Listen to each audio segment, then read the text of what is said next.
Is there anything I can do for you two? I'm afraid that Wangsheng funeral parlor isn't in the best state to receive guests. We've come to see Zhongli. Could you please tell him we're here? Unfortunately, Zhongli isn't here at the moment. It seems he went to Northland Bank. Doesn't the Northland Bank belong to the Fatui? Last time we saw Zhongli was before we went to the Golden House. Do you think he doesn't know about the attack on Liyue? Visiting the Fatui at a time like this could only mean more trouble. We had better go and make sure that everything is okay.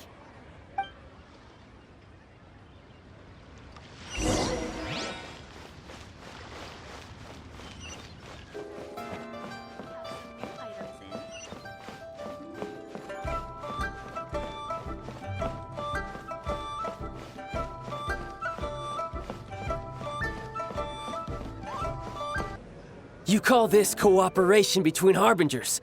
Cooperation involves communication, you know. Don't take it to heart, child. Besides, aren't you happy that you got to skip the formalities and bring chaos to the land? I'm sure you must have enjoyed that. Oh, it seems that some of your friends have arrived. Hey, it's Zhongli and Child. And you! You're also one of the Harbingers? It's you two. I believe we've met once before. In the city of Bards, was it? I'm glad you still remember my name. Ah, right. I imagine that it must have been rather hard to forget watching helplessly as something precious was snatched away from your friend. No, don't let her get to you! You've yet to gather the powers of all 7 elements, and our last battle at the Golden House was almost more than you could handle. So it might be best to keep things peaceful this time, seeing that 2 of the Harbingers are here. Well, if it isn't you two. This is our first time seeing each other since Liyue was nearly wiped off the map. This is certainly a bit awkward, wouldn't you say? Paimon knew that we should never have trusted a Fatui Harbinger. Oh, now don't say that. Sure, I may have misled you, but I never had anything against you personally. Besides, I thought we were getting along quite well together, didn't you?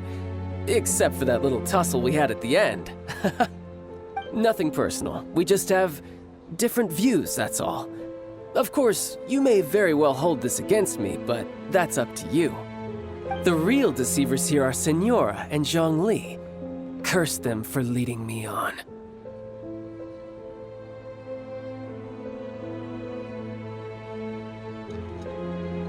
So actually, I think... Stop wasting time, child. There'll be plenty of time to chat once I'm through here. You remember the agreement, Morax. Now, if you would be so kind. The Gnosis, please.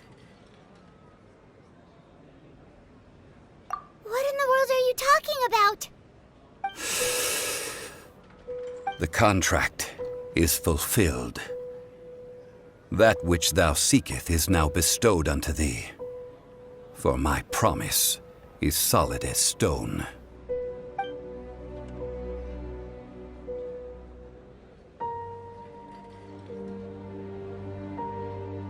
How sanctimonious.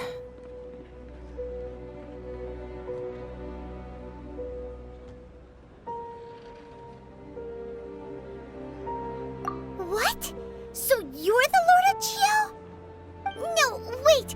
That's an exciting twist and all, but why give the Gnosis to the Fatui? I do not give it for free. I give it as agreed upon in the contract. For it is a matter solely between the Tsaritsa and I.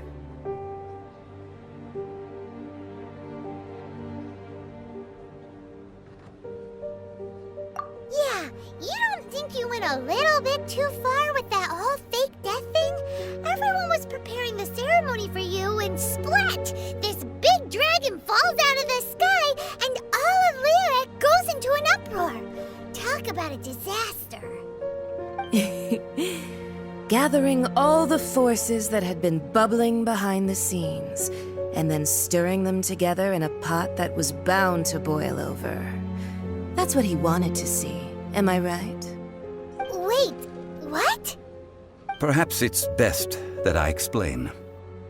As you know, I've dwelt upon this world for more than 6,000 years. I witnessed the founding of Liyue, together with the Adepti 3,700 years ago. Even boulders that can withstand whirlpools will erode with the passing of time. I kept convincing myself that cracks had not begun to form, and that the end of my time had not yet come. Until one drizzly day, as I was strolling along the harbor, I heard a merchant tell one of his workers, "You've finished your duties. Go ahead and call it a day." I stood motionless among the crowds, asking myself, have I already finished my duties? Oh, Zhongli. But as I began to consider relinquishing my divine role, I soon discovered that many reasons still remained to not hastily depart. Was Liyue, the city I had dwelt in for so long, already prepared to enter its next age? I decided that a test was needed in order to reveal the answer. So I feigned my own death, and gathered the cast of Child, the Adepti, and the Liyue Qixing to play their roles together on the stage that was Liyue. That's right, which is why I continued to safeguard the Gnosis until now. So you mean that if the chaos ever reached the point of no return, you would simply appear and use your divine powers to bring Liyue back under control? Of course, and it would have been all too easy for him too. Just as a child quickly matures after losing their parents, so has Liyue matured when faced with the death of its deity. I was pleasantly surprised with the finale of the show that you all put on. Why, you even deserved an encore. The Adepti deserve the greatest applause, considering their years of seclusion.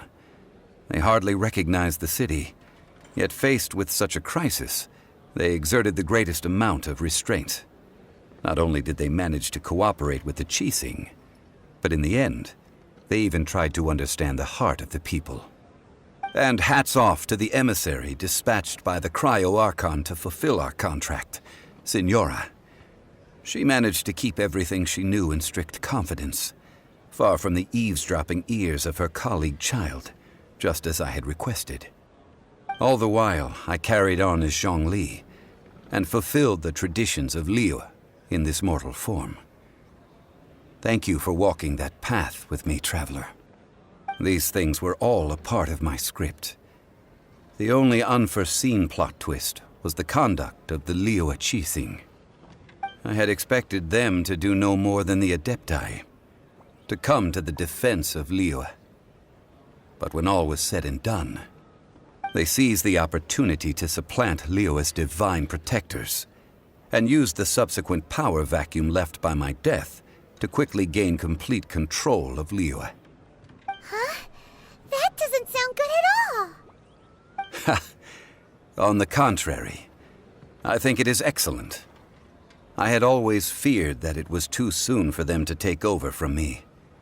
And it was also that which I longed for the most. As such, this is the best parting gift anyone could have given this god of old. Hey, what about me? Doesn't anyone feel the least bit of remorse for deceiving me? You've practically kept me in the dark. I think that thanks would be more appropriate. You certainly played no small part in all of this, wreaking havoc and turning the city upside down. The Lord of Geo ought to thank you for your performance, if anything. If you hadn't created the pressure of a battle between mortals, Adepti, and a god, the lump of coal resting in the hands of the Geo-Archon, Liyue, would never have been able to become a dazzling diamond of a city. Huh? Just whose side are you on, mocking me like that? Are you itching for a fight?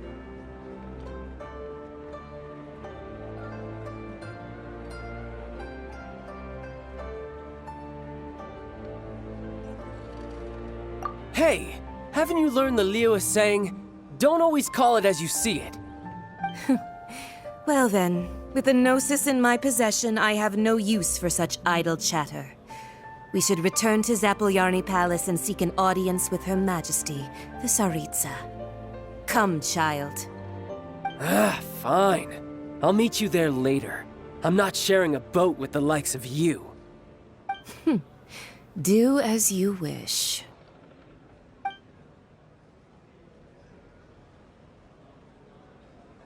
Now then, is there anything else you wish to ask me?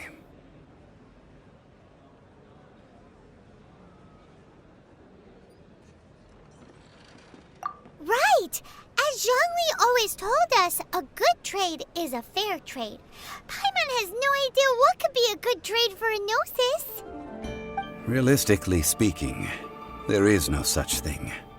Huh? However, I am the god of contracts. For thousands of years, I have made countless contracts.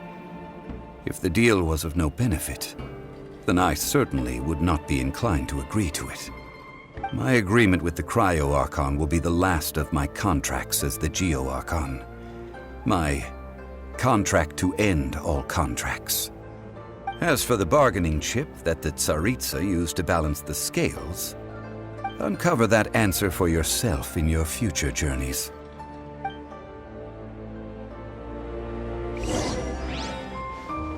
Night of parting.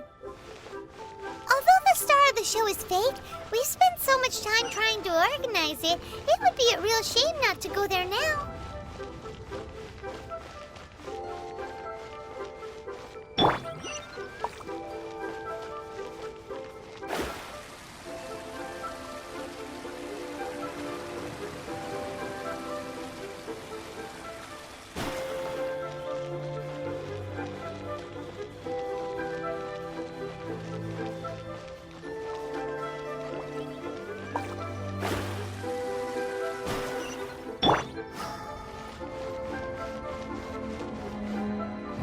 Well, since we're going through with this rite of parting, I guess it means that those rumors hit the nail on the head. So Rex Lapis is really... But they didn't catch the culprit, did they? Oh, come on. Do you think that the assassin could have been a normal person? You know what I think. I don't think any of the gossip on the streets you hear from those shady types is worth anything. There's only one real possibility in my mind. I've heard that the assassin was that Fatui fellow. Youngish, pretty high in rank. I think they called him Child. The Fatui? They certainly are very suspicious. Who knows what those greedy, crooked folks... Shh! Lower your voice. If the Fatui catch you in their sights, Rex Lapis won't be around to protect you this time.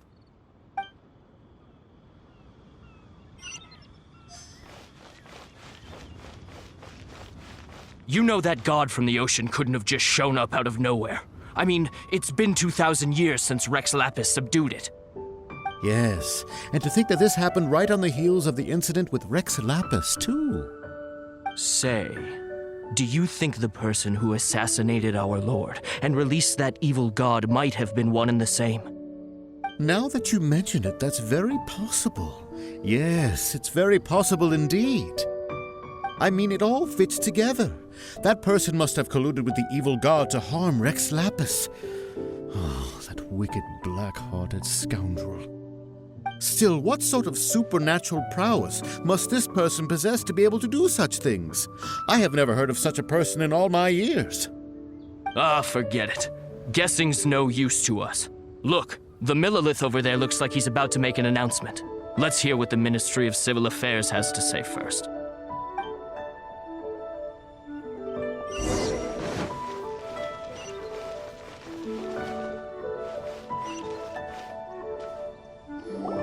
Hear ye all!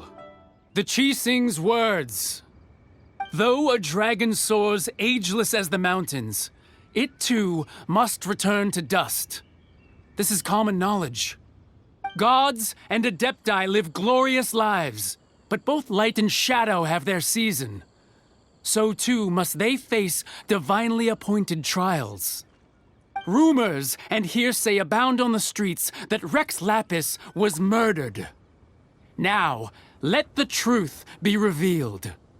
Having been thwarted in his trial, Rex Lapis's soul has recouped the celestial heights. He beseeches the people of Liyue to grieve not and to let not their hearts be saddened. Nor are they to believe street-born rumors or indulge in baseless speculation.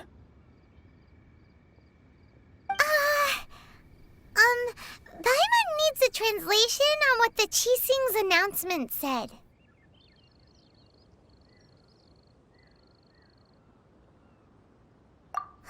So that's how they're spinning it.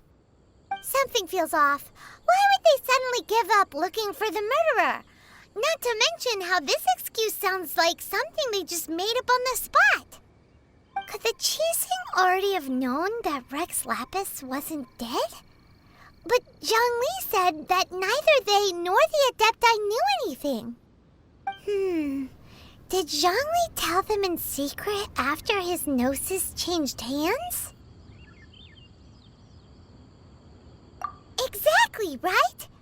Ooh, seems like the rite of parting has been going on for a while now. Let's go have a look.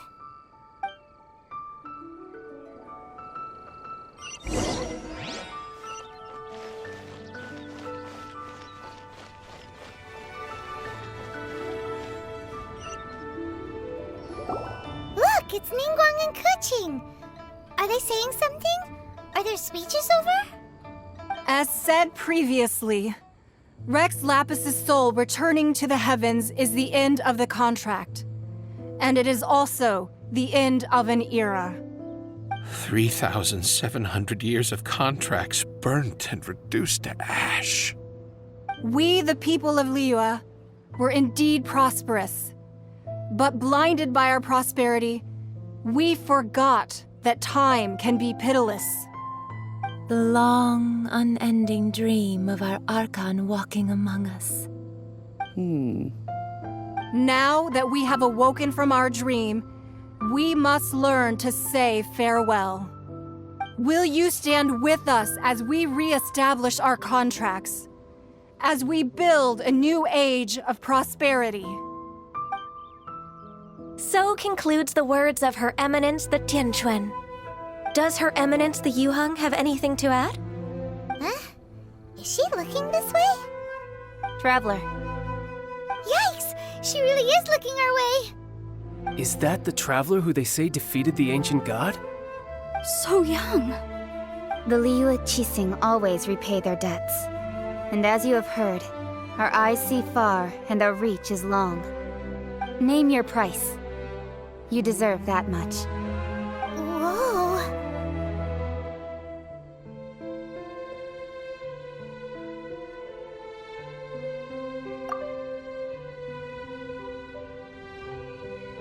Well, could you help me put up some missing person posters?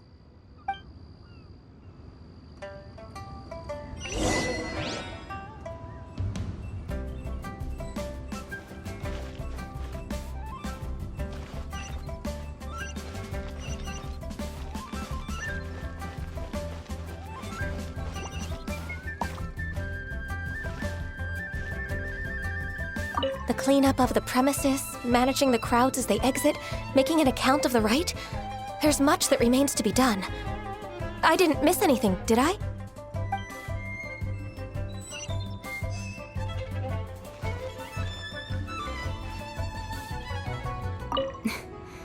Why, you... Were you just trying to look cool earlier, or are you really that selfless? If you were looking for someone, you could have just told me that in private.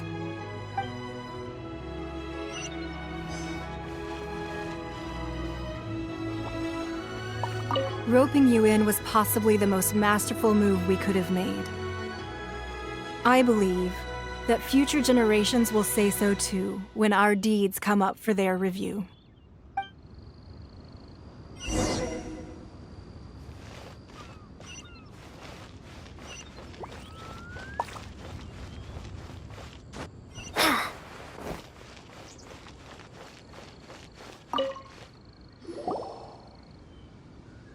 Hey, Zhongli! Look at this. Everyone in Liyue is caught up in their emotions, thinking that they'll never see lapis again. And here you are looking all relaxed. Why would I not feel more at ease after laying down the burden I have borne for 3,700 years? Right. If the two of you can spare the time, I should treat you to a meal at the Shinya kiosk. Ha! That sounds like big talk, Zhongli. Paimon might have believed you if you were treating us to some third-round knockout, but you'd have to pay out your nose just to stand inside Shinya kiosk. Are you sure you can afford it? You're right. I do like the Mora. As the Rex Lapis Morax, I can easily create Mora. But since I have chosen to walk this earth as the mortal Zhongli, I should abide by the same rules that mortals do. When I was journeying with you, though I still had the Gnosis in hand, I knew that I must soon retire from my role as an Archon. So I had to rehearse a little for my new life. Oh, no wonder! Paimon gets it now. You didn't look at the price tags when we were spending because you've never had to. But since you weren't used to not being able to just make more Mora as and when you wanted to, you had to try becoming a parasite to society who lives off of other people's credit. Well, we were only spending Fatui money. You don't have to say it like that. In the City of Commerce, we do not merely exchange money or goods. We also exchange knowledge, memories, and foresight, as well as positions, roles, and lives. The Archon Morax could never experience life as the true mortal Zhongli could, no matter how many times he descended to be with his people. I must thank you for that.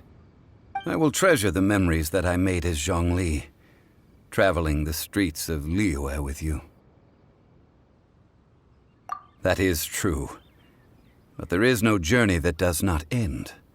No meetings without partings. Paimon thinks that we should make a move and continue our search for the Seven. I fear that continuing your journey may be difficult. The nation that neighbors Liyue by sea, Inazuma, is presently closed.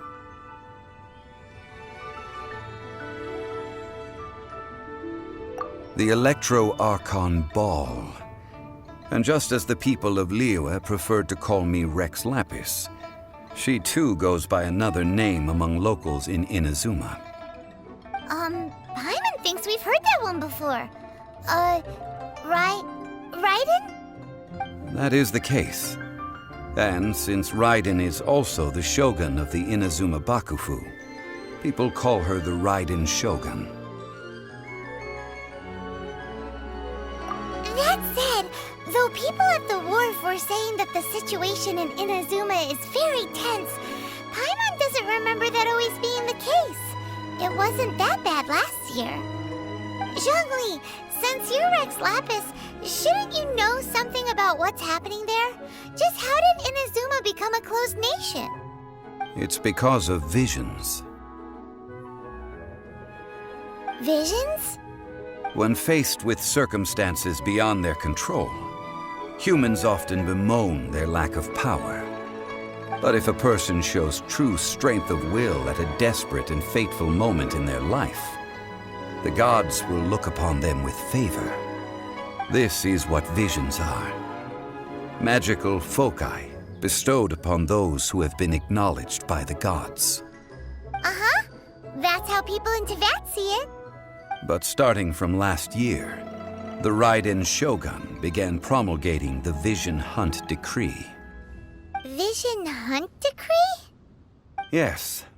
It was an order to seize all visions within Inazuma's borders, and to inlay them upon the hands of a statue of the 1,000-armed, 100-eyed god. They want to seize visions. But why? Aren't visions blessings from the gods? I should think that in the Raiden Shogun's eyes, it is precisely because they are divine blessings that they should be under the sole dominion of divinity. Whoa! That's harsh. The Animo Archon is the god of freedom, and the Geo Archon is the god of contracts. For her part, the Raiden Shogun is the god of eternity. It seems as though she has finally decided to eliminate any unstable elements that could pose a threat to her eternal realm. The fact that even I, the oldest of the seven, have now passed away, will only strengthen her resolve to pursue eternity. Knowing her, she must have again quoted that adage she is most fond of when proclaiming that decree to her people. 7 ideals for 7 gods, and of these, eternity is nearest unto heaven. All right then. Was there anything else you wish to know?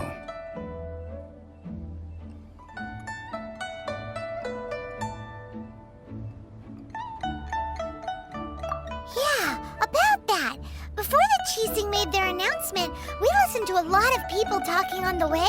Most of them put the blame for everything on Child. These are indeed false accusations. But it remains undeniably true that Child did send people to the Jade Chamber to prevent the Adepti and the Chising from defeating the ancient god. I've heard that Ningguang is busy milking that for all it's worth on the foreign relations front at the moment, browbeating the envoys of the Fatui. Ha! Those poor Snezhnayan diplomats. If it were not for Child's exalted position as a harbinger, I'm certain that they would have shifted all the blame to him and called for his dismissal by now. All right then. Was there anything else you wish to know? That's right. Zhongli, now that you don't have your gnosis, what's going to happen to all the Mora in Teyvat? Since Morax is dead, are they all just gonna disappear? Also, isn't the Golden House the only mint in the entire continent? Will it even continue to work? The Mora present now will not vanish. But the Golden House will indeed have to cease operations for a lengthy period of time, since creating Mora requires the use of the Geo Archon's power. This is terrible! We're all about to run out of Mora! The world is coming to an end! Yes, this is indeed a major issue from a financial standpoint. Well, I suppose we'll just leave such troublesome matters to the Liyue Qixing to debate. Then, did you at least set some private funds aside for yourself? Oh, a private fund. This does seem like a good, logical, common-sense idea. It's a shame. What's a shame? It's a shame that I didn't think of it at the time. All right then. Was there anything else you wish to know?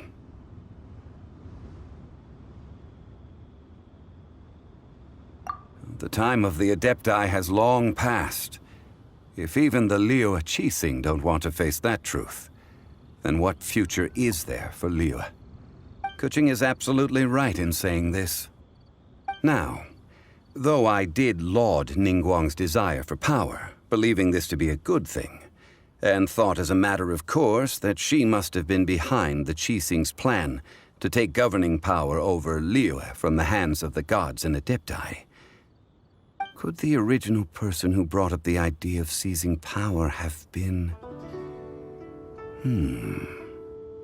All right then. Was there anything else you wish to know? Well then, I suppose you'll have to find a way to get inside this closed nation. Have patience.